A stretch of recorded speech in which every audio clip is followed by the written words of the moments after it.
finished loading out of InShot, and so it's like having 2 copies of the same video. Since one's the edited version, you have a 30-minute long video and another 30-minute long video and then a 27-minute long video. Wow. In addition to the footage from those. Wow. So it's like, ooh, shoot. Storage is stretching. What is the Turn the lights on, lights are sitting in a good position.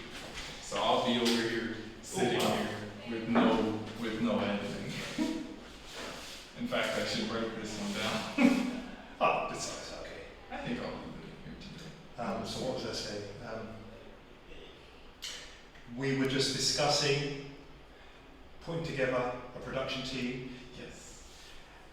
using some of the little ones and having them as trainees. So they'll get training on lighting, training on sound, training on editing, training on the filming, on the camera work.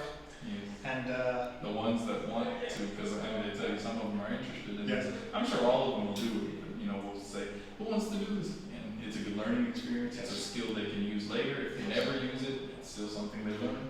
yes, Something more than just sitting in the house. sitting in the house, playing games, watching TV, being programmed by whatever movie they're watching. At least this will Teach them how to make. teach them how to be very creative, open up their minds to possibilities, and even get someone to be on camera, to be like presenters. And even if we don't use these little ones, there's a lot of Tanzanians who are interested in acting. Maybe they have these family structures and Cool. parents want the children to go into acting, or the That would be children are great. interested. We can even target the schools, Yeah. the colleges, the universities. Yeah, to make short movies or short films. Mhm. Yeah. All these mosquitoes inside, unfortunately. Yeah. But because they just now closed the door. Ah, okay. The back door was open the whole time. And so, I mean, teaching valuable skills, and we can pay them, X amount to come onto the show to do interviews, each person. Hey, what is this channel? It's called Kids Try. Hi, Kids. Is it from here? It's like I think it's in the US, but it's like Hi, Kids, and each episode is like, kids try food from around the world. Ah. American kids try Indian food. This and all of them, So nice model to work on. Yeah. Yeah, and it's just them sitting at a table, lights and stuff set up, and they're like, you hear the adults in the background, like, this is this and this and this. And kids have these funny reactions, and we can do something like that here. Cool. What sort of age groups are they covering? It's like, the kids in the video, 6. Oh, that must We be can funny. find that here. No, these kids can have funny reactions. They're probably more afraid of food, but the reactions will still be, that cuteness factor. Yes. Which I think we need to, and this is just an idea. We just need to do something. Start adjusting our image. Yes. Instead of letting other people dictate what we look like, we need to go and dictate what we look like ourselves. Because at the end of the day, no one's gonna, preach us as these great people, but us. There's always an individual. Yes. We've got to be promoting ourselves as the dynamic human beings, forces of nature that we are. Yes. Self-belief, growing in confidence, growing in wisdom, and growing in creativity in all elements. So from doing things like filming, we can even get them to do their own podcast. Yeah. Because that's just sound. Well, that have to be in Swahili because they don't know Hebrew. Well, that's okay, as long as we can get some translators, Okay. that will work. That'd be amazing. Because often, when you're hearing content being produced Okay. and things being discussed, Okay. when you hear it through a translator, it makes it that much more interesting as well. Like when I'm hearing somebody saying something in French or in Spanish, Okay. and they're using a translator, because of that element, that go-between, it adds a certain element of attraction to the actual content as well. Wow. So that's a good thing. So that can definitely work. And again, that will be an inspiring thing for them Okay. as they're learning to pick up English as an international, to know that this ability for language, once I get my language flexibility, I have doors that are open to me now, home and abroad. Yes. because obviously the people that can speak English here, they can go to the areas where you have like tourists and what have you, and interact, and that's a selling point. That's a unique selling point of being multilingual.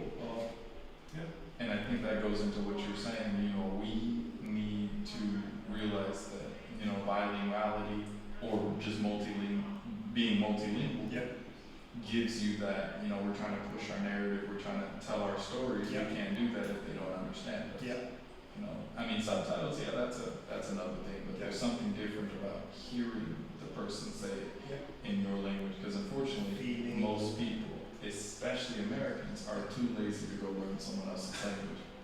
Yeah, some of the British can be like that as well. Like they just want to speak English, you know. But for me, it's very important to try to expand yourself. Pick up a yes, a no, a maybe. What is this? What is that? You know, some of the simple things. Yeah. He tafadali, he lo tafadali, this and that. These are some of the basic little things that you can use to have a much better adventure. Yeah, but you know what? And I think we can't exactly. I don't know. That's another area we need to work on in our community, because we can't focus on what other people are doing. We need to, you know, hone in on what we're doing as a community. Right now, we need opportunities for the youth, including these ones, to learn these other languages. Right? I think eventually we'd all like to go back to the U.S. or the U.K. and do what we're doing here there. You know, that's just it's like a harder beast to kick, because here things are a little, yes, they're more, you know, time consuming, they're harder to do in certain aspects, but overall, if you want to do something here, there's no one stopping you from doing it. You can just get up and go do it, registered or not, and that sounds a little, you know, but in the States you can't do that. I know in the UK it's pretty strict, you can't just get up and do something. Where's your paperwork? Where's your registration? You can't just walk outside of your house and have a fruit stand. Somebody's gonna be at the door in an hour. You know, hey, the neighbors call. You know, what are you doing? They want to. Where's your license? You need to pay us in order for the privilege of making money to survive. Imagine that. But officer, I don't have any money. Well, you know what? I mean, it's almost like it's illegal not to have money. That's what they're saying. It's illegal not to have money. Because in the U.S., I think homelessness is illegal in some capacity. I don't know. No, I might need to look into that. But you know, in a lot of ways, it's illegal to be homeless. You can't be on private property, right? You trespass in a lot of places. Public property, well, I guess the government buildings, they can't kick you off of those. I'm gonna retract that until I looked into it more. Okay. But in a lot of ways, it's almost illegal to do a lot without money. It's illegal not to have money. So it's very important. I mean, my philosophy is mind, body, and business. You've got to be updating your mind. You've got to be expanding your mind. Be innovative, just like how we're learning new creative things every day.